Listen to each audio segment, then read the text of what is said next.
Hola a todos, como siempre los jueves a las 8 nos encontramos en este lugar, en la casa, para poder hablar de la política de las personas y como siempre con invitados que son espectaculares y que vamos a tener una conversación entretenida y agradable acerca de los temas que nos importan, que es el tema que a ustedes les importan y por la cual necesitamos conversar siempre. Así que sin más y agradeciendo a la producción que está detrás mío, a Fer, a Ruth y a todo el equipo de ProSocial, me gustaría introducir a los invitados, primero a Juan Guillermo, que apareciera aquí en la pantalla, y después a Mauricio Retamal. Grande hombre, yo lo he conocido estoy trabajando con ellos hace algunos meses, y no hay nada mejor que presentar a alguien que ellos mismos se presenten, porque sí sabemos cómo son ellos mismos. Así que partamos con Juan Guillermo, que lo conozco desde antes. Por favor, Juan Guillermo.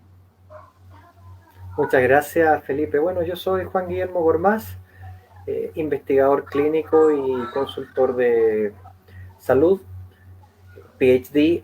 Me he dedicado a lo que es la investigación clínica a distintos niveles, tanto investigación clínica propietaria, la que uno hace desde las universidades, apoyada con fondos de investigación nacionales e internacionales, como a aquella investigación que proviene de grandes laboratorios farmacéuticos donde uno apoya desde otra manera. Desde hace algún tiempo estoy apoyando a la sociedad civil y a las agrupaciones de pacientes, en este caso a la red Chile Cáncer, razón por la cual tuve el privilegio y el placer de conocer a Felipe. Y bueno, una experiencia tremendamente satisfactoria porque nosotros de repente quienes nos decimos especialistas, en realidad tenemos mucho que aprender de aquellos que son los que realmente padecen el problema, en este caso los pacientes. Muchas gracias, Juan Guillermo. Y Mauricio Retamal, a Mauricio lo conozco menos. Está recién, nuestra relación ha estado como de 2 semanas nomás, pero me Así dijeron es. que era genial, así que Mauricio, por favor. Bueno, mi nombre es Juan Mauricio Retamal, Guillermo, yo soy... Mauricio. Sí, es que te cambiaron el nombre abajo, así que la producción Me falló y los vamos a pusieron, despedir. Así Sí, que, Mauricio, por favor. bueno, mi nombre es Mauricio Retamal, soy biólogo, después hice un doctorado en fisiología y actualmente, bueno, en realidad soy científico y soy director del programa de comunicación celular en cáncer de la Universidad del Desarrollo. Y nuestra meta, nuestro sueño es poder contribuir con algún nuevo tratamiento contra el cáncer o que ayude a los actuales tratamientos. Y nada, feliz de aquí, de participar y ojalá contribuir en algo. Muchas gracias, Mauricio. Entonces, abramos la conversación, ¿les parece? Yo hoy día por los supuesto. traje muy en frío, así que no se preocupen porque no hay respuesta profunda en esta conversación. Lo que queremos es empezar a abrir una conversación hacia la salud en Chile, que está tan golpeada particularmente este año, pero que ya venía con hartos problemas desde antes. Me gustaría, antes de conversar sobre sistema de salud, que es el tema que nos convoca hoy día, me gustaría que ustedes me dijeran cómo ven la salud en Chile, así muy general, muy abierto, con la altura de miras que nos corresponde a un químico farmacéutico doctorado, a un biólogo doctorado. Yo soy magíster nomás, así que me siento muy chico en esta pregunta. Y, y vamos con el mismo orden. ¿Cuál es tu visión de la salud en Chile, Juan Guillermo? Bueno, yo he tenido la suerte de ver sistemas de salud tanto de países desarrollados como de países menos desarrollados que Chile. Y la verdad que siendo bien objetivo podríamos decir que en Chile existe una situación intermedia. O sea, aquí en realidad el acceso a salud, el acceso a terapia, a medicamentos, es ostensiblemente superior al que podemos encontrar en otros países, incluso de la región. Pero así como es ostensiblemente superior al que podemos encontrar en países de la región, es ostensiblemente inferior a lo que deberíamos esperar y a lo que son los estándares de la OCDE, que es claramente la vara que en este momento tenemos como país para poder, digámoslo así, entrar al club de las naciones desarrolladas, y cuando hablo de naciones desarrolladas no me estoy refiriendo a naciones necesariamente ricas, sino que a unas naciones que tienen un desarrollo sociocultural y económico de muy alto nivel, o sea, un aspecto bastante más integral. Gracias, Juan Guillermo. Mauricio, ¿tu opinión? Mauricio, no sé si está por ahí. Parece que se nos cayó Mauricio. Parece que sí. Sí, Mauricio creo que ya no está. Qué lástima. Está fanático por saber. Pero, Yo te voy a contar algo de chico, que para que veas que hay cierto nivel de admiración propia en la conversación que tenemos los dos. Cuando chico yo quería ser químico, bioquímico, ¿Mm? porque yo quería estudiar cómo cambiaban las cosas y encontraba que las cosas más chicas que se podían cambiar era la química, la bioquímica, no las células, Claro. no la biología, sino que todo Sino que estaba la en el bioquímica. proceso del intercambio entre la química y la biología. Ahí había algo que, estoy hablando de octavo básico, que me decía que había una conexión. Estaba muy perdido, porque después fui ingeniero, administrador, entonces me perdí de todo eso, pero era más o menos eso, ¿no? Pero antes de eso te iba a preguntar, ¿qué fue lo que te hizo cambiar esa idea, ese deseo, esa afición de niñez de inclinarte por la bioquímica y por las ciencias biológicas? Me equivoqué de lugar de la ciudad donde nací. Eh, mi padre era muy Volvió. pobre, ahí volvió Mauricio, ya te creamos otra vez la conversación. Yo tenía padres muy pobres, mi mamá era cuidadora del hogar, ¿cómo se llama? Nana. Mi papá trabajaba en calefacción, yo trabajaba, estudiaba en un colegio pobre, y cuando les dije que quería estudiar químico y farmacia, o sea, bioquímica, me dijeron, no te podemos pagar algo así. Entonces estudié mecánico automotriz. Terminé de estudiar mecánico automotriz, me metí debajo de mi primer auto y dije, esto no es para mí. Yo no nací para arreglar un auto. Respeto mucho los autos, pero mi cerebro olvidó todas las materias que aprendí en 2 años y descubrí que me gusta gestionar, administrar, conversar, vender, y alguien me pagó una beca en el instituto más caro de Chile porque era inteligente, y terminé siendo ingeniero. Bien, pues. Así Muy que esa bien. es mi historia de vida. Nadie me había preguntado, me emocionaste. Ahora, volvamos con Mauricio. Por supuesto, de ahí te contesto yo, pero Pero lo que por favor, corresponde sí. es que Mauricio responda ahora Hable la sobre pregunta. su opinión sobre el sistema de salud en Chile. Yo creo que es súper inequitativo.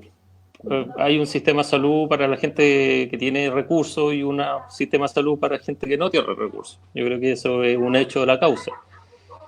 Y bueno, ojalá que fuera distinto. Yo creo que todos queremos eso. Y de hecho, en cáncer sobre todo eso se nota mucho. Pues hay tratamientos que son asequibles para gente con recursos, como inmunoterapias, por ejemplo, que son muy caras y generalmente efectivas. Y ese mismo tratamiento en el sistema público yo creo que es prohibitivo. Entonces, yo creo que ese es una lucha que hay que dar para que todo el mundo tenga acceso a todos los recursos y no por tener o no tener recursos alguien pueda tener o no tener una terapia adecuada. Me encantó tu definición, muy bien. Ahora, preguntemos lo que me mató Juan Guillermo. ¿Por qué estudiaste bioquímica? Mira, a mí siempre me gustó la ciencia. Desde niño me gustaron las ciencias biológicas, me gustaban los dinosaurios, por qué se extinguieron los dinosaurios, por qué aparecieron los mamíferos. O sea, antes de la salud me gustaban, digamos, ciertos aspectos de la biología. Me gustaban los animales, por mí me hubiera recorrido todos los zoológicos, ¿cierto? Para conocer cuánto animal hubiese habido. Y bueno, también, así como tú decías que te gustaba todo este tema, a mí me gustaba la mecánica y me gustaba la informática. Pero resulta que como soy hijo de ingeniero mecánico o informático, ese fue un tema al cual siempre tuve acceso. Siempre pude estar abajo un auto cuando quise arreglar un auto, por decirte, ya a veces una moto e incluso una vez un camión. Y por otro lado, claro, mi padre también trabajó en la industria informática desde que se empezó en Chile, estamos hablando de los 80, entonces yo también tuve acceso a los primeros computadores, al Atari, al Logo, a programar, y uno dice, bueno, esto es algo que ya hago y que voy a poder hacer, pero la verdad que el tema biológico, el tema de lo que ocurría en la célula, de lo que ocurría en los animales, de lo que ocurría en el cuerpo humano, yo prácticamente no lo conozco. Entonces, frente a esa inquietud dije, oye, vamos a estudiar algo que me permita conocer aquello y junto con conocer aquello, poder aportar todo lo que esté a mi alcance al respecto. Fantástico. O sea, más o menos seguimos el mismo camino, diría yo. ¿Y tú, Mauricio? Algo similar, yo creo. ¿Pero por qué biólogo? ¿Por qué no bioquímico? ¿Por qué...? Sí, yo creo que es circunstancial. Bueno, científico toda la vida. Desde Carl Sagan, viendo Cosmos, claro. Hernán Holguín, con Mundo. Y bueno, mi mamá es matrona y como que siempre nos inculcó eso del conocimiento y estudiar. Siempre fui bueno para las matemáticas y me metí en ingeniería civil por 1 año y medio y me di cuenta que no, por ahí no iba lo mío. Y me metí a biología, en realidad quería biotecnología, porque estaba de moda como la oveja Dolly y todo ese cuento. Y era más barato biología, así que biología fue y no me arrepiento para nada. Y bueno, y de ahí fue el amor por la ciencia y las células y todo eso. Mira, mi hija se sacó 800 y tantos puntos en la prueba. Yo admiro mucho a mi hija, ella es mucho más inteligente que yo, y le dije, vas a poder ser médico, hija, para que atienda a toda la familia. Y ella dijo, no, quiero ser veterinaria. Yo le dije, no, vaya a atender a todas las mascotas de la familia. Sé médico, podéis tener beca en medicina. Claro. Ahora es una maravillosa veterinaria. Igual le exijo que me atienda, porque algo de animal tengo. Bueno, entonces, bueno, todos somos animales, todos. Sí, ¿Es veterinaria de perrito y de gatito o es veterinaria de animales mayores? A ella le gustan los exóticos. Ya no. Pero está atendiendo mascotas en estos momentos. Entonces, pero ella ama los exóticos y creo que le está gustando la cirugía. Así que ahora va a hacer su magíster, tiene 24 años y ya tiene su consulta en una clínica, así que está muy contento.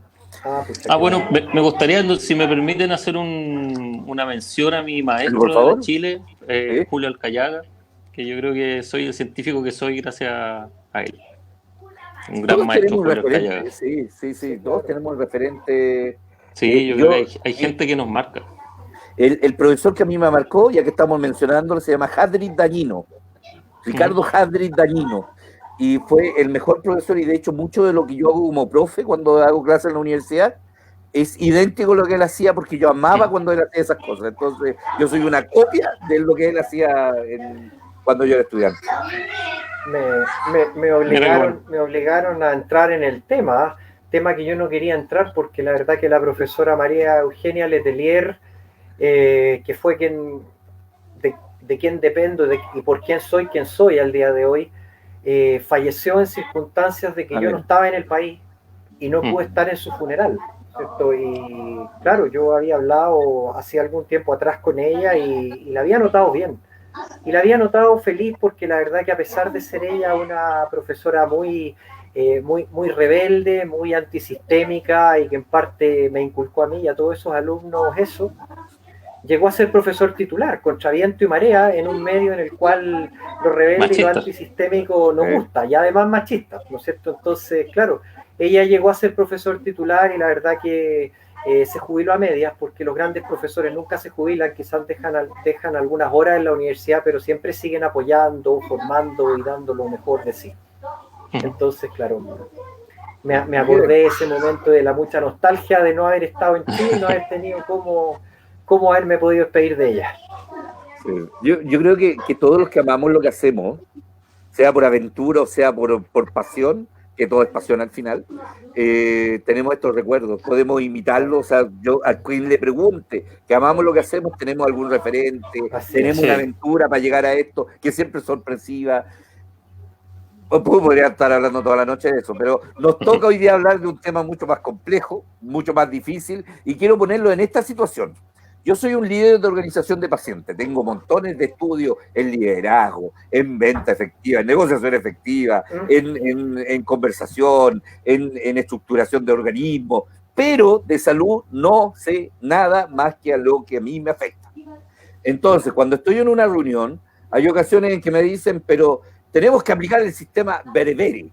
Sé que no se dice así, ustedes me lo van a aclarar. O tenemos que aplicar el sistema Bismarck en Chile. Yo me quedo con la sensación de que conozco el sistema en España, que creo que es parecido a este Berebere, ¿cierto? En donde hay un sistema de protección a las personas, un médico de cabecera, o el Bismarck que trabaja mucho con el sistema privado.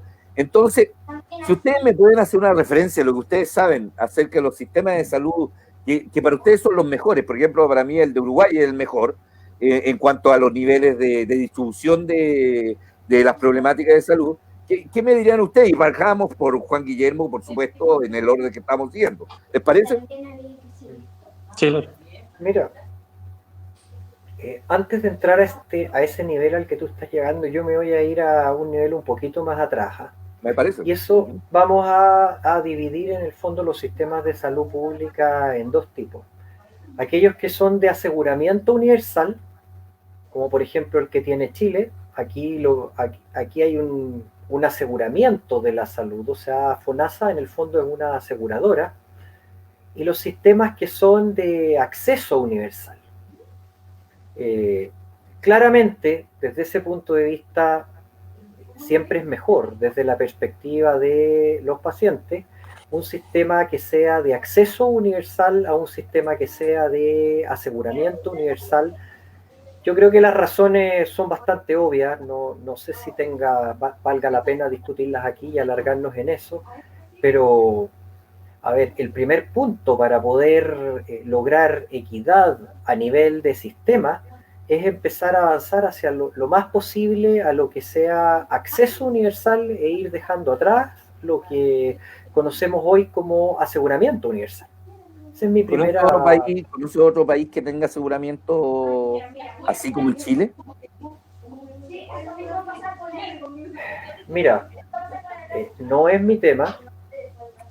Podría darte ejemplos, espero no equivocarme. Sí te puedo decir que, por ejemplo, países que sencillamente no tienen sistemas de acceso así como nosotros lo conocemos, como por ejemplo Paraguay, está optando por un sistema de aseguramiento, más que un sistema de acceso. Y en realidad, quizás copiando el modelo chileno y otro. Ahora, hay muchos países europeos que tienen sistemas de acceso universal. Ahora, el acceso universal también es más caro que el aseguramiento universal, o sea, es más caro como país y es un sistema que requiere, yo te diría, ciertos niveles de desarrollo. Y cuando yo hablo de desarrollo, voy a tomar el mismo concepto que dije al principio, o sea, un desarrollo socio, cultural y económico, que a su vez se base en industrialización, tecnología, en este caso generación de productos que no sean solamente materias primas y que permitan un ingreso mayor. Y en general también esos países producen mucha de la tecnología que ellos llegan a utilizar en términos de salud en sus servicios sanitarios, generando un círculo virtuoso que permite el acceso universal. Pero en aquellos países que es muy poca la manufactura que producen y que están basados más bien en la extracción de materias primas y commodities como productos de exportación, por lo general se tiende a privilegiar aquellos sistemas que son más bien de aseguramiento universal. Sé que hay excepciones, no me pregunten, en este minuto no me acuerdo exactamente, con todas las limitaciones que eso tiene. Perfecto, o sea,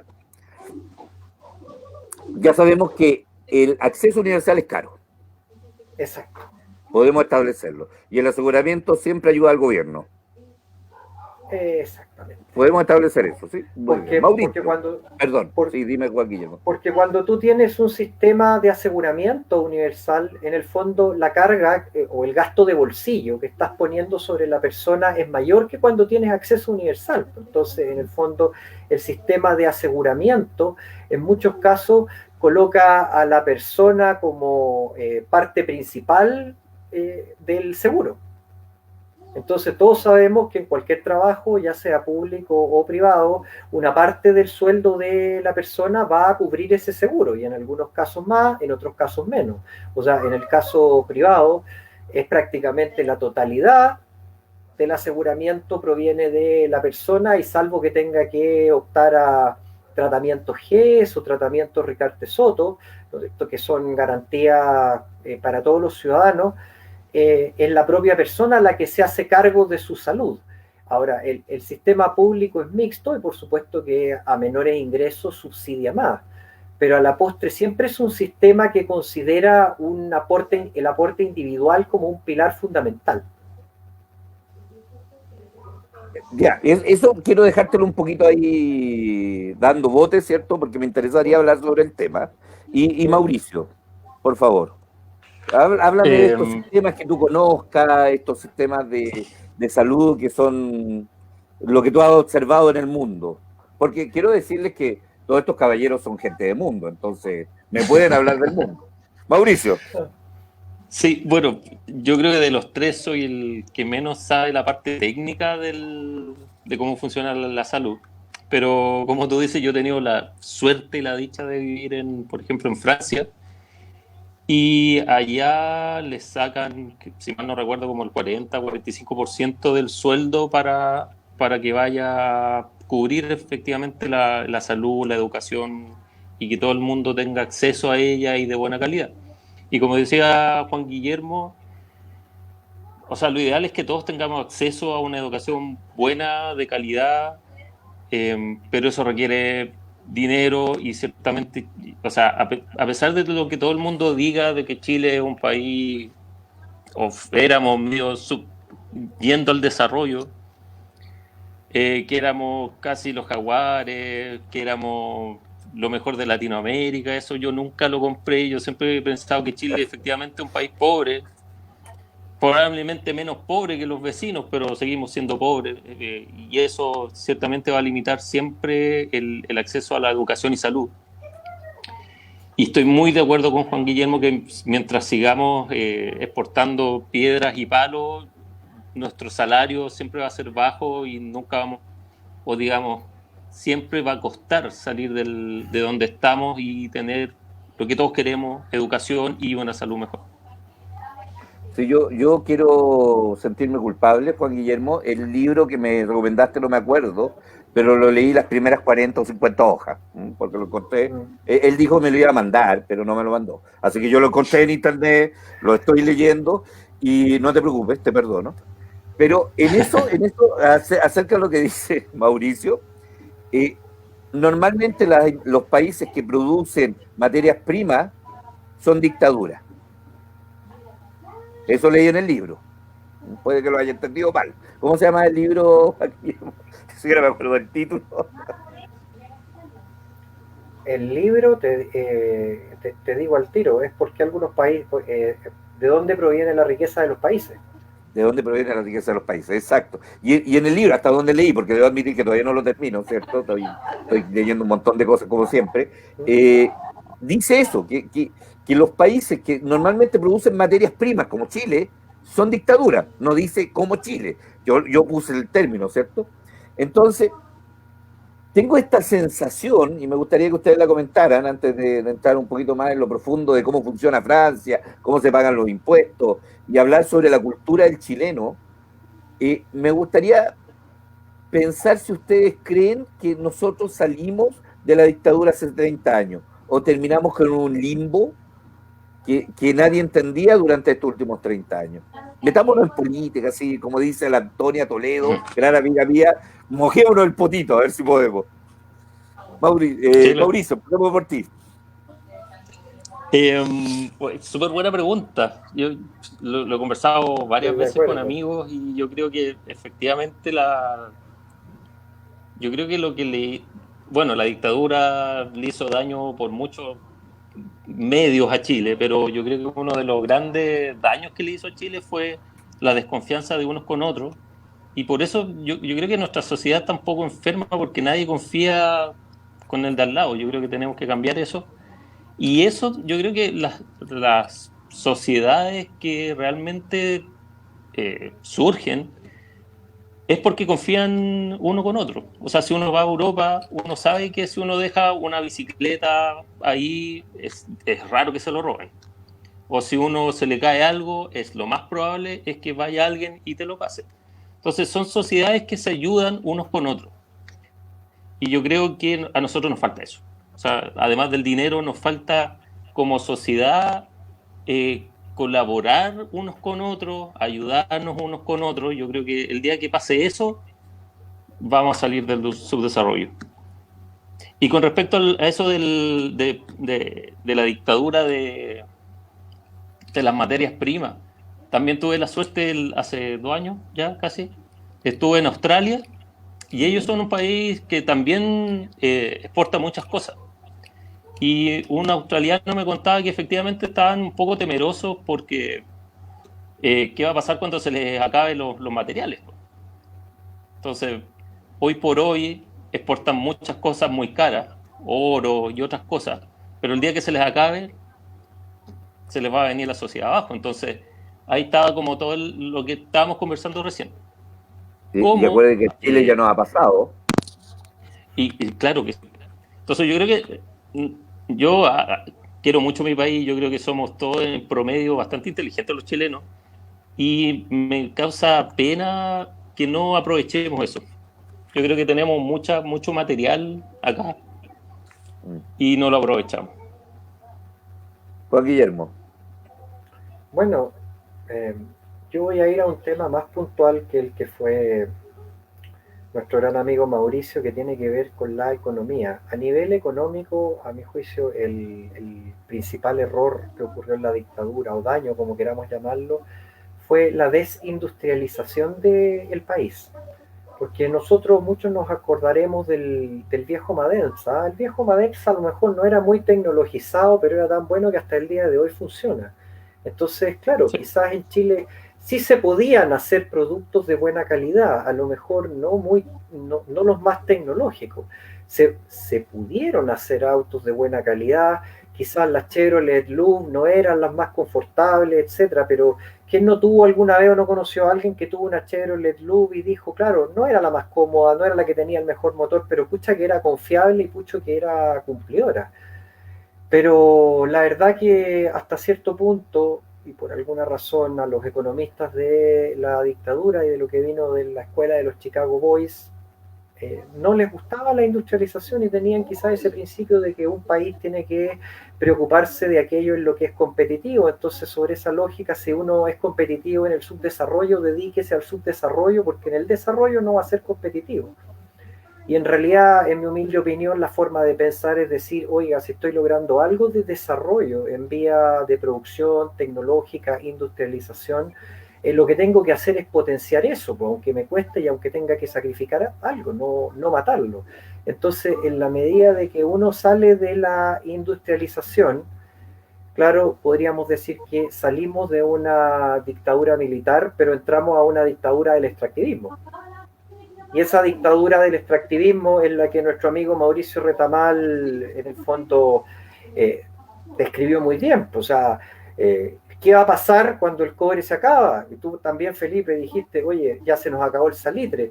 Pero la diferencia es que como Australia de todas maneras es un país desarrollado porque también tiene manufactura y tiene industrialización, claro, ellos se preocupan porque ellos saben que hay un delta que cubren con materias primas y que en este minuto ya están pensando cómo lo van a subsanar. Pero la verdad que aquí en Chile, mientras no se acabe el último gramo de concentrado de cobre, pareciera que nadie se preocupa de eso. Tenemos por 50 años más, eso es lo más grave. Sí. ¿Cierto? Porque nadie va a pensar eso hasta 50 años más. Y yo creo que... Digo, ahí está. ¿Sí? ¿Me escuchan? Sí, ahora sí. El cortoplacismo del político chileno y del empresariado chileno, yo creo que aberrante. O sea, si no te produce ganancia el día de mañana, no sirve. Yo creo que eso es una aberración, derechamente. O sea, yo creo que aquí la seguridad social se consideró como un bien de consumo, ya para Sí. centrarnos en la problemática que tenemos. Entonces, cuando se considera la salud, la educación y la jubilación un bien de consumo, se tiende a pensar que cada uno se tiene que salvar por sus propios muertos. Yo mucho antes de la crisis yo ya sabía que lo que tenía acumulado en mi AFP iba a tener una pensión mínima, casi del Estado. Y no importaba lo que hiciera, todos los cálculos que hice, iba a lograr subir en 20.000 o 30.000 pesos mi jubilación. Porque yo tengo laguna, además yo soy un prestador de servicio. Entonces toda mi vida me contrataron con boleta y cuando preguntaban cuándo me iban a contratar, me decían, bueno, ¿te vas a mañana o te vas a hoy día? Ujú. Y humildemente seguía con boleta, ¿cierto? En instituciones públicas. Entonces, cuando podemos definir que somos un país pobre, un país Ujú. subdesarrollado, esa es la verdad, ¿cierto? Sí, Cuando pues sí. sabemos que la educación es mala, no tenemos cultura. Yo digo que Sí, somos 3 generaciones de educación perdida. Entonces, cuando Así es. alguien de muy buen corazón me dice, pero es que hay que educar a esos niños, yo le digo, ¿y cómo educar a los abuelos, a los papás, para que eduquen a esos cabros chicos en la casa? No podéis, pues, si ya no lo educamos en 3 generaciones. Entonces, tenemos problemas educacionales, de cultura, somos un país pobre, somos un país corrupto, y lo digo públicamente. Cada vez que yo digo esto, alguien se raja vestidura, ¿ah? Y dice, ¿cómo puedes decir eso si somos un país tan pro? Somos un país corrupto, desde la compra de unas palmeras para un hospital que eran del primo o el hermano de la directora, que costaban 2 millones cada uno y compró como 200, que ahí se sacaron a la semana porque los plantaron sin ninguna condición, hasta el señora le devuelvo la botella mañana.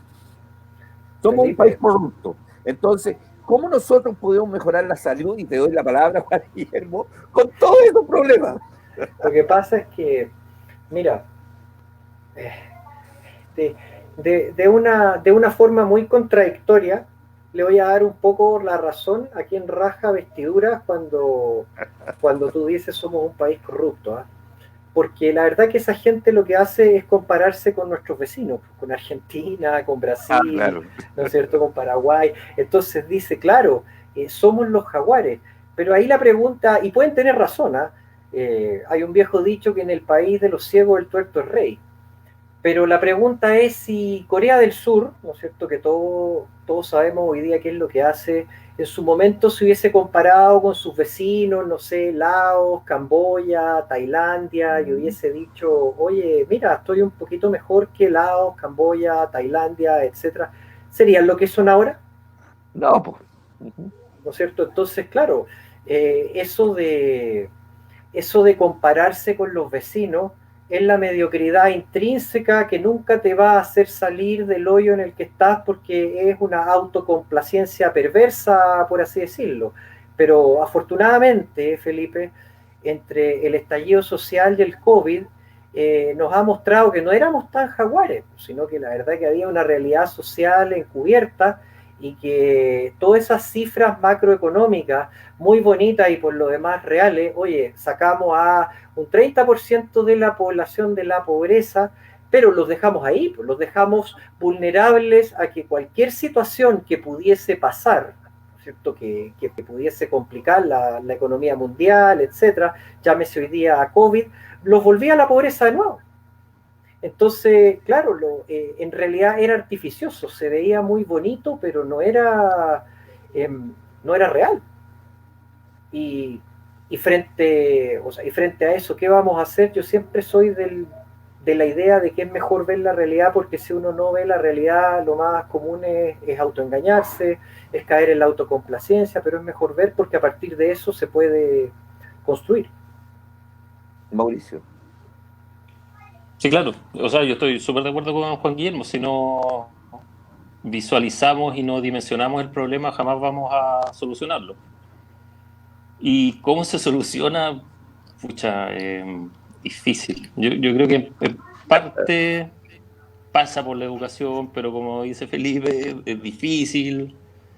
Yo creo que va a pasar otras generaciones más antes que podamos siquiera pensar en arreglar cómo estamos.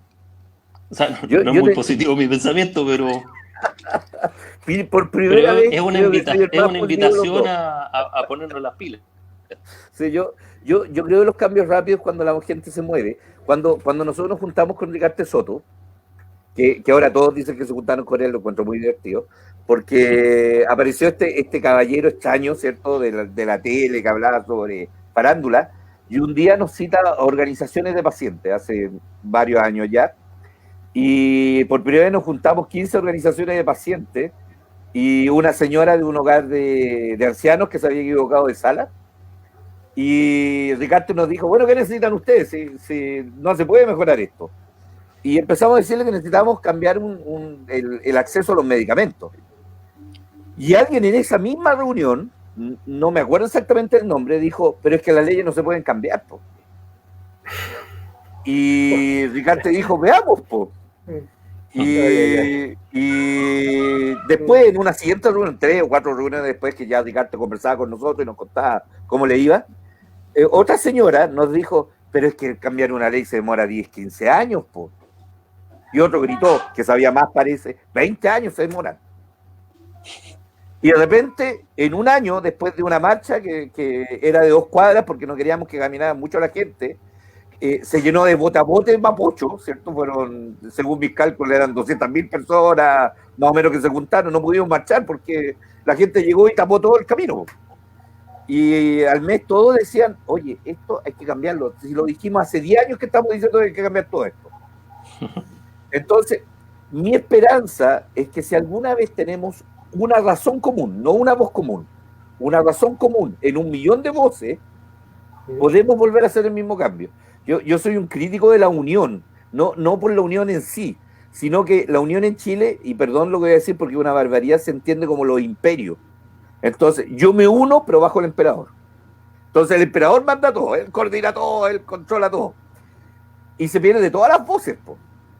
Yo creo más en palabras como yo tengo un sueño de Martin Luther King, que si tú cachai el discurso es de 1 hora y media, que yo lo he escuchado muchas veces, estuve en su cripta, ¿cierto?, gigante allá en Atlanta, eh, pero la gente, todas se acuerdan que todos tenemos un sueño, y ese sueño era que se abrieran las escuelas, que el hombre blanco caminara con el hombre negro. Yo lo que les propongo a ustedes dos, y para que lo comenten, porque yo soy bueno para hablar, así que si no me callan, sigo nomás. Lo que yo les propongo a todos es que comentemos esto. Cuando el hombre pobre camina al lado del hombre rico con dignidad. Y eso se puede cambiar rápido. No sé, se los pongo como tema. ¿Qué les parece?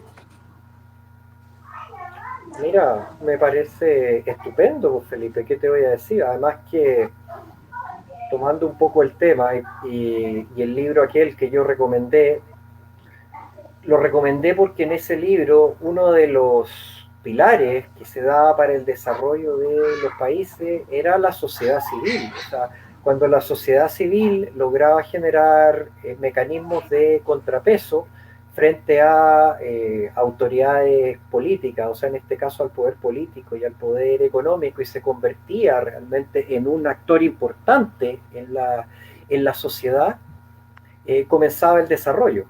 Y eso, por lo menos en los países desarrollados occidentales, es algo que se ha visto en innumerables ocasiones. Entonces, el auge de la sociedad civil, ¿no es cierto?, como un cuarto o un quinto poder, como una voz cantante, es uno de los puntos cruciales para que un país alcance el desarrollo sociocultural y económico. Mauricio. Sí, súper de acuerdo con Juan Guillermo. Y un poco lo que había dicho hace un rato, el día que confiemos los unos con los otros, eso incluye los ricos con los pobres, etcétera, etcétera. Ese va a ser el día en que Chile, yo creo que comienza a salir del subdesarrollo. Claro, pero creo que está tan arraigado la desconfianza en Chile que es difícil. Yo creo que ciertamente, como dice Felipe, yo creo que la mayoría de la gente probablemente piensa como nosotros, pero no sé por qué no lo expresamos lo suficientemente fuerte como para que se haga una voz común y se produzca el cambio. Eh, falta el Luther King chileno que nos convoque a eso, yo creo. Y el día que nos convoque, como pasó el 18, o sea, en octubre del año pasado, mucha gente se va a mover y va a cambiar las cosas. Yo creo que sí, yo creo que tiene que haber un cambio. Ahora, mi problema es hacia dónde va el cambio. Yo les voy a contar, por ejemplo, que en Uruguay el cáncer, que es uno de los temas que nos preocupa a nosotros tres, ¿cierto? Porque estamos en Red Chile Cáncer trabajando por hacer cambios reales en la gestión del cáncer en Chile. Y esta ley que ya fue aprobada y que ahora estamos ayudando a construir el reglamento, para nosotros es súper importante saber cuál es el camino necesario para tener una distribución equitativa de la salud en Chile. Y me gustaría que se tomaran unos minutitos, porque quiero hacer una pregunta específica sobre un sistema de medición que ustedes conocen muy bien y que quiero sacarme la espira del cuerpo, que no entiendo de qué se trata. Antes de entrar a ese mundo, me gustaría que ustedes me comentaran sobre cómo nosotros podemos distribuir la salud, la investigación, que es parte de la ley de Cartesoto, parte del cáncer, de una forma más eficiente de lo que hay, si es posible hablarlo en 2 minutos, que creo que es imposible, pero intentémoslo. Mauricio, parte tú, a ver cómo harías el cambio de la salud. Si a ti te pusieran de ministro de salud y te dijeran, mañana quiero que usted me diga cómo solucionar el problema de la salud en Chile, de la distribución de la salud en Chile. Qué buena pregunta. Si yo fuera ministro y tuviera recursos, bueno, ciertamente... Todos los recursos que quieras. El gobierno te entrega todos los recursos necesarios. Sí, de alguna forma convocaría a todos los hospitales públicos la mejor tecnología que hay en las clínicas privadas. Partamos por eso. Que los médicos de los hospitales públicos no tengan que correr a una clínica privada para hacerse el sueldo, sino que se queden ahí y no atiendan en 15 minutos, en 10 minutos a las personas, sino que se den el tiempo realmente de ver a la persona, ¿no? Yo creo que los médicos hoy por hoy... Es el promedio. Claro, hoy por hoy para los médicos la gente, esto estoy generalizando, obviamente no todos son así, pero estamos haciendo una caricatura. Son números. La municipalidad dice, mira, tú al día tienes que ver 50 pacientes y los tenés que ver nomás. Entonces yo creo que eso yo lo cambiaría y, digamos, humanizaría la salud. Y bueno, y ligaría la investigación con los hospitales. Yo creo que los mejores hospitales de Estados Unidos y probablemente de Europa hacen investigación y ven a las personas. Entonces, necesariamente la investigación tiene que estar al lado de las personas para que llegue efectivamente. Yo en Chillán pondría a los mejores gastroenterólogos oncólogos para saber por qué diablos en Chillán tiene mayor nivel de cáncer. Tiene que haber una razón. Bueno, y hay científicos investigando el por qué.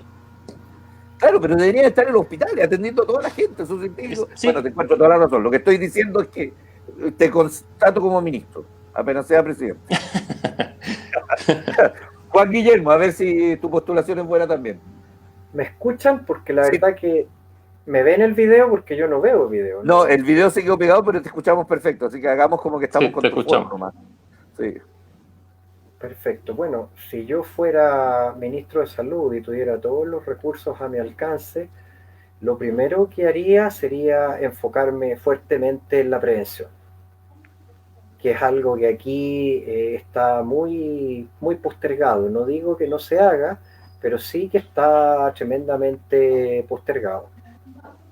Entonces yo me preocuparía, por ejemplo, en temas de cáncer, tener un acceso universal total, por ejemplo, a las mamografías, a todas las mujeres de las distintas edades, etcétera, y hacerlo de la forma lo más rigurosa, ordenada y accesible posible, por dar solamente un ejemplo entre muchos otros. Lo que inmediatamente me preocuparía después o simultáneamente es en mejorar el acceso. O sea, buscar mecanismos y buscar formas en las cuales la verdad que mi oportunidad de vida no sea directamente proporcional a los recursos que tengo, no solamente en cáncer, sino que en muchas enfermedades. Y Porque el la lugar verdad donde que, vivas.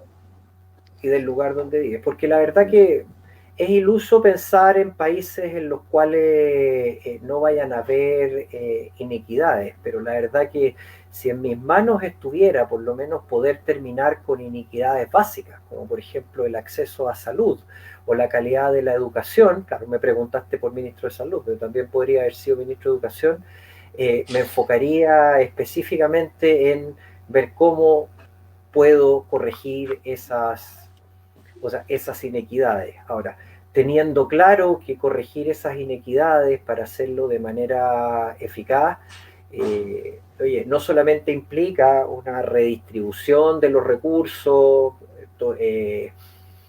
mucho trabajo de distinto tipo, sino que de alguna manera implica empujar al desarrollo país, por varias razones, porque como bien tú decías, aunque redujéramos la corrupción casi a cero, ¿no es cierto? Y redujéramos las pérdidas de ingresos que no pudiésemos a lo mejor llamar no corrupción, pero pérdidas de ingresos tontas como mandar el concentrado de cobre para afuera con el oro, etcétera, y todo eso. Claro, lo más probable es que la cantidad de recursos que habrían disponibles para bien común serían ostensiblemente mayores, pero de todas maneras serían insuficientes probablemente para los objetivos que nosotros tengamos. Por lo tanto, tanto eso uno como otras cosas menores que podríamos hacer tienen que ir muy de la mano con un desarrollo sociocultural del país, que en este caso implique manufactura, producción, propiedad intelectual, y no solamente por el hecho de venderlo afuera, sino que para tener nuestras propias soluciones y no nos pase como ocurrió con el COVID, que realmente vino a romper uno de los paradigmas económicos de Chile, y el paradigma económico, claro, un poco puesto o impuesto por los Chicago Boys, en el cual el país se dedique a producir solamente lo que es fácil y aquello que es competitivo, porque en una economía globalizada va a poder conseguir todo lo demás. Sin pensar que el riesgo de catástrofe o el riesgo de una situación como el COVID, que se veía tan lejano, es absurdo, porque en algún minuto hablábamos de que, oye, las pandemias han sido lo más común incluso en la historia reciente de la humanidad, deja a un país que no produce nada, desde vacunas, manufactura, absolutamente a la deriva. Oye, hubo que empezar recién a ver cómo hacíamos ventiladores mecánicos, a probarlos, ¿no es cierto?, con modelos antiguos del MIT, ahora con las piezas de computadores que sobraban, porque todo empezó a ser escaso. Y todo empezó a ser escaso, ¿por qué? Porque naturalmente hay un viejo dicho que dice que la caridad empieza por casa, y los países que fabrican eso van a decir, oye, voy a privilegiar a mi población naturalmente. ¿No es Claro, cierto? claro. Sí, claro. Dame un segundo, porque Roxana Herrera nos dice, yo creo que es difícil que haya esa unión de social y étnica, te lo dice a ti, Mauricio. Pues tenemos implantado que el poder que lo tiene el blanco o el rico. Pues fuimos conquistados por blanco. Al final, eso es lo que ocurre en Chile, que te está dando la razón, Mauricio. Uh-huh. Oh, tenemos hartos textos que nos mandaron. Entonces, está larguito, así que déjenme leerlo, a ver si puedo leerlo rápido. Marcelo Videla, que es muy amigo mío y socio, el modelo neoliberal ha inculcado el individualismo de la sociedad al punto que no te importa el otro, sino te da un beneficio. Con ello entendemos la dificultad de llegar a una unidad social plena y activa que permita el cambio. Aunque gregarios hemos olvidado la vida en comunidad, y octubre del 2019 nos mostró el camino de vuelta a la escena social activa. Entendiendo eso, realizar las modificaciones que la sociedad chilena requiere que sea posible. Mauricio. Sí, yo solamente quería complementar lo que dijo recién Juan Guillermo, que hasta hace no mucho nosotros teníamos la capacidad de producir vacunas. Claro. Y de hecho tenemos científicos que son capaces de producir y diseñar vacunas. Entonces, nuevamente, depender de lo que hagan los chinos o los estadounidenses o los europeos, pudiendo nosotros hacerlo y mucho más barato. O sea, eso de andar mendigando por todos lados, pudiendo hacer las cosas bien, Bueno, ojalá que Bueno, algún día cambie. somos jaguares medio llorones. Eso es lo que nos convertimos. Somos jaguares medio gatitos mojados, diría yo. Ay, ay, ay, Gatito de chalet. Exacto. Me van a terminar demandando otra vez por esto. ay. Eh, Le- Joaquín, les voy a contar, si me escuchan bien. Se apagó la Sí. cámara porque la verdad que cuando yo llegué, conecté el computador y no me di cuenta que no había quedado bien enchufado. Entonces lo que pasó fue que se empezó a acabar la batería. Y cuando se empezó a acabar la batería, yo tenía pantalla completa y no me di cuenta que estaba titulando y de repente el equipo empezó a ponerse en hibernación. Bueno, lo bueno Entonces, es que la producción ahí, Fernando y Ruth, pusieron una foto, así que está perfecto. Es como si hablaras Sí. despacito y en poco movimiento, así que está bien. Claro. Además, siempre Pero- tiene esa pero- característica. Pero pusieron hombre una calmado. cara en la que estoy, pusieron una cara, claro, en la que estoy calmado, pero me veo triste y mirando para abajo, ¿me entiendes? O sea, me habría encantado una cara en la que apareciera como, Bueno, vamos a retar a la producción. ¿no es cierto? Claro. Oigan, nos quedan poquitos minutos. Yo me prometí a los espectadores y a ustedes que iba a ser solo una hora. Así que, por favor, denme el secreto de cómo entender lo que ni siquiera sé cómo se llama. Juan Guillermo, ¿cómo se llama lo que necesito saber? Sobre sistemas de salud, No, sobre no, no, qué... sobre esta curva, este indicador que me dijeron el otro día y que no entendí nada. Mira, es básicamente la curva de Kaplan-Meier, pues que es una curva de... Espérate, Juan Guillermo. Mauricio, ¿entiendes lo que dijo Juan Guillermo? Sí. Ya, porque si yo te digo pestal, foda, ¿lo entienden también? No. Eso No, no. qué bueno, porque esa es la parte que yo sé, así que ya, Ah, me ya. quedo feliz. Ya, dime Ya, la no curva de puedo- Kaplan. Nos complementamos, ¿ves? Eso, cada uno que ayuda con lo que sabe. Exacto. La curva de Kaplan-Meier, para hacerlo simple, es una curva que en función del tiempo te va mostrando cuántos pacientes quedan vivos, por ejemplo, en el ámbito oncológico, ya en las dos ramas, o sea, en las ramas que tiene la terapia innovadora, de la rama que tiene la terapia original, o Estándar. la terapia gold standard. Entonces, claro, te las van mostrando en meses o el año y ponte tú, las curvas siempre parten en 100 o en 1. Entonces, imaginémonos que las dos curvas parten en 100 porque en el minuto en que empiezan las terapias, el 100% de los pacientes están vivos. Pero a medida que van pasando los meses, la curva va bajando. ¿Por qué? Por ejemplo, la curva se pega como una escalera y baja al 90, porque, por ejemplo, si eran 10 pacientes, se murió uno. Entonces, al tercer mes quedan 90% nomás de pacientes vivos. Y así nos vamos y así se van comparando las dos terapias. Entonces, aquella terapia en la cual quedan más pacientes vivos en una unidad de tiempo razonable, que por ejemplo a nivel oncológico podría ser desde 1 hasta 3 años, es la que se considera mejor terapia. ¿Ya? Yo te voy a contar algo. Lo que tú me estás contando lo he visto desde hace 12 años y no sabía que se llamaba así. Porque en la leucemia, hace 12 o 13 años, se consiguió el imatinib, ¿cierto? Que este inhibidor Sí, claro. de tirosina. Y nos mostraban las curvas de las terapias tradicionales, ¿cierto? Cómo caían antes del año, o sea, cómo caían, la gente se moría Sí, claro. 75%. Y ahora entiendo que la curva de Kaplan-Meier, que era la que me estaban mostrando, mantenía una sobrevida continua después de los 3 años, del 80 al 90%. Y cuando nosotros le decíamos eso al gobierno, que nosotros decíamos, la gente vive 3 años, en realidad debe haber dicho, la curva de Kaplan-Meier nos demuestra que, o sea, tal vez hubiera podido hablar mejor si hubiera sabido esto hace 13 años. Mira, es que lo que te está diciendo eso, y probablemente después hay seguimientos post, es que tú tenías, como ha pasado en muchas enfermedades hematológicas, tú tenías una enfermedad mortal que dejó de ser mortal porque hay una terapia que si la persona consume de por vida, la persona no se muere. ¿Sí? Eso es lo que en el fondo tú estás viendo al ver esa curva. Pero como tú me preguntarás, oye, pero igual hay algunos que se mueren, pero en general se mueren de otra cosa, ¿no es cierto? O se mueren de alguna infección intrahospitalaria porque sabemos que hay, entre comillas, inmunosupresión,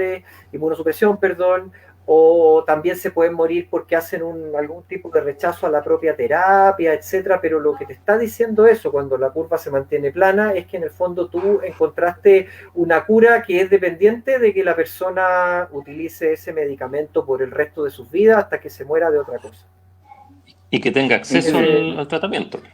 No, claro, por supuesto, teniendo acceso al tratamiento. Esa era nuestra pelea. Nosotros decíamos, oye, van a seguir viviendo después de 3 años, porque nosotros veíamos la curva. Pues yo soy analista de Excel también, no de Excel, sino analista estadístico. Entonces, mi capacidad de análisis, yo veía las curvas y decía imposible. Entonces, Mauricio, ya que me acabo de descubrir que yo sí sabía lo que significaba eso, pero no le tenía nombre puesto, ¿qué le podemos decir a la gente en positivo, a todas las personas que nos están escuchando? Hemos tenido un promedio de 10 personas viéndonos. Siempre este programa llega a las 700 personas, así que los más bonitos han llegado a los 1000. No somos nosotros. Entonces, ¿qué le podemos decir positivo a las personas para que se vayan contentas, se duerman contentos hoy día, o no hay nada positivo que podamos decir sobre la salud? Desde lo que a mí me concierne y sé, en positivo, yo creo que solamente mencionar que existe un montón de científicos que nos desvelamos día a día tratando de buscar nuevos tratamientos, nuevas curas. Entonces, que no están solos. Hay gente como uno que está velando porque en un futuro, ojalá cercano, los tiempos de tratamiento o los tratamientos sean más efectivos. Así que yo creo que en el futuro, por lo menos las personas con cáncer, van a haber mejores tratamientos. Y en eso estamos. Gracias, Mauricio. Juan Guillermo. Bueno, siendo optimista y en la línea de lo que les decía hace unos minutos atrás, a ti te ha tocado vivirlo, Felipe, en los tiempos en que yo era simplemente un investigador, porque tú te acordarás perfectamente cuando en todo lo que era el sistema de salud no había ni un ápice de espacio para el ciudadano de pie, pues, o sea, nadie que no formara parte de una élite, podríamos decir, del conocimiento, política o de alguna manera económica, podía aspirar a estar en ninguna cosa que implicara toma de decisiones. O sea, hoy día eso es muy distinto y la verdad que la ley nacional del cáncer dejó 3 escaños para la sociedad civil. Entonces, eso podríamos decir que es un gran logro. Ahora, no podíamos esperar de un país como Chile que esos escaños, o sea, fueran, por ejemplo, la mitad, porque son las personas afectadas. Ahora, fueron harto menos que la mitad, creo que fueron un cuarto, ¿no es cierto? Porque de 12 son 3. Sí. Pero para un país donde originalmente, o sea, es la cúpula la que toma las decisiones en un esquema que a mí me recuerda a eso que veíamos como en la Ilustración, esa famosa frase del pueblo, para el pueblo, pero sin el pueblo, claro. ¿No es cierto? Sí. Ya, en realidad digámoslo tal cual, ¿sí? No solamente Ilustración, eso se llamaba despotismo ilustrado. Sí, sí. Ha ido cambiando hacia un modelo donde en realidad los ciudadanos pueden hacer algo más que elegir a través del voto la opción menos mala en un 99% de los casos, sino que pueden empezar a participar de las distintas instancias. Y tener nada por nosotros sin nosotros. Exactamente. Entonces, eso si nosotros nos comparamos con algunos de nuestros vecinos, la verdad que estamos a años luz. Entonces, para no ser pesimista y para quedar con un muy buen sabor de boca todo y terminando esta grata jornada de entrevista y conversación, es decir, que lo que se ha logrado era mucho. O sea, puede parecer poco, porque siempre es poco en relación a lo mucho que queda, pero en realidad que cuando no se tiene nada, la diferencia entre no tener nada y tener lo que tenemos ahora tiende a infinito. Ahora es un infinito pequeño porque tenemos que llegar al infinito grande. Pero en eso estamos. Yo creo, y les voy a contar este secreto, puede que no lo sepan, que necesitamos sentar en la misma mesa, con cerveza, con vino, con el trago que sea más eficiente, desde el déspota más importante del Chile hasta la persona más humilde en Chile, sentarlo y que se conozcan. Porque cuando el ministro Así es. Mañalich dijo, yo no sabía esto, es verdad. La gente de arriba no baja de Plaza Italia para abajo. Y si yo no trabajo en el barrio alto, yo no subo para arriba. Entonces, es hora que los juntemos a una mesa a tomarse una cerveza para que se hagan amigos. Para contarles que el gallo que está vendiendo drogas, que acaba de sonar los petardos, es de buena gente con los vecinos. Es malo, sí sé, y debería irse preso. Pero es bueno con los vecinos. Entonces, todas esas irrealidades que están pasando en Chile deberían empezar a conocerse. Y para cerrar, quiero decirle algo que me acordé mientras conversábamos. Cuando yo recién entré a este mundo, hace 13 o 14 años atrás, fui a una reunión con la Superintendencia de Salud. No me acuerdo si era Redes o cuál. Y todos estaban reclamando. Entonces, de repente se paró este subsecretario, ¿cierto? Muy enojado y dijo, y bueno, ¿y qué quieren ustedes? Y una señora de la legua se paró y dijo, lo mismo de la clínica alemana, ni más ni menos, señor. Entonces, cuando nosotros creemos que las cosas se pueden solucionar, es bueno que estén los científicos de nuestro lado, es bueno que estén en la autoridad de nuestro lado y que nos escuchen y empecemos a conversar. La toma de decisiones se hace como estamos conversando ahora, conociéndolo. Es un honor para mí poder conversar con ustedes, es un honor para mí conocerte a Mauricio. Juan Guillermo yo lo conocía desde un poquito antes. Igualmente. Lo ordenado que son, lo estructurados que son, que a mí me enferma, pero pucha que es necesario. Y le agradezco mucho la oportunidad que nos dan de esta instancia. Pero Social World es una empresa chiquitita que está surgiendo, que quiere cambiar la forma de hacer los negocios, pero que estamos trabajando con la ONG para ayudarlas a ser profesionales y que puedan cambiar ese mundo. De repente nosotros no vamos a poder, pero vamos a ayudar a todas las empresas que sí quieran cambiar el mundo y a todas las ONG para que se conviertan en organismos potentes para hacer ese cambio. Así que gracias por la oportunidad, de informarles y palabras finales. Una última palabra porque yo quería responder a algo que se habló. O sea, a mí siempre me ha llamado la atención cuando se habla y se dice que Chile tiene un modelo neoliberal.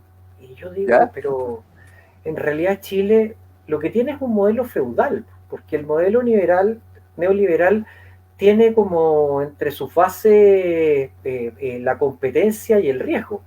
Y en realidad en este país la competencia y el riesgo solo existe para las pymes y para los que son pequeños en general, porque a nivel, en muchos casos, no quiero generalizar, pero en la mayoría de los casos, a nivel de grandes capitales y grandes empresas, hemos visto que primero no existe la competencia, sino que existe la colusión y la repartición del mercado, y por otro lado tampoco existe el riesgo, porque por cada dólar que se invierte se tiene por sobre seguro que se van a ganar 3, 4 o 5. Entonces yo pienso que quienes dicen que Chile es neoliberal, yo diría, pucha, ojalá fuéramos neoliberales, quizás no sería lo óptimo, pero decir que somos neoliberales, este es un sistema feudal en realidad. Oye, qué buenas palabras. Mauricio, no puedes competir contra esas palabras, pero intenta. No puedo. No puedo. Y no, solamente decir que muchas gracias por la invitación, lo pasé súper bien, Felipe, un agrado conversar contigo, Juan Guillermo, bueno, como siempre, es un muy buen amigo, y nada, pues cuenten conmigo para lo que sea, como siempre. Muchas gracias. Quiero agradecer también a Ruth y a Fernando que están ahí atrás, detrás de cámara, y que nos han permitido mantener esta comunicación estable y haber puesto la fotito de Juan Guillermo apenas se cayó el video, así que muy bien, chiquillos. Muchas gracias. La próxima vez, una de las fotos en la que salía sonriendo, por favor. Sí. Vamos esa visión contemplativa. Pero los científicos son así, contemplativos. Yo siempre sí, te dan un cierto aire. Sí, como claro, efectivamente. Sí, hay algo de la rosa de Paracelso en tu cara. Así que, lea, por favor, el cuento. Ok, gracias, chiquillos, nos vamos, van a poner una cortina, quédense un ratito más conmigo y gracias a todos por vernos y escucharnos. Gracias a todos, gracias a ti, Felipe. Gracias, hasta luego. Quédense un poquito con nosotros para cerrar la comunicación.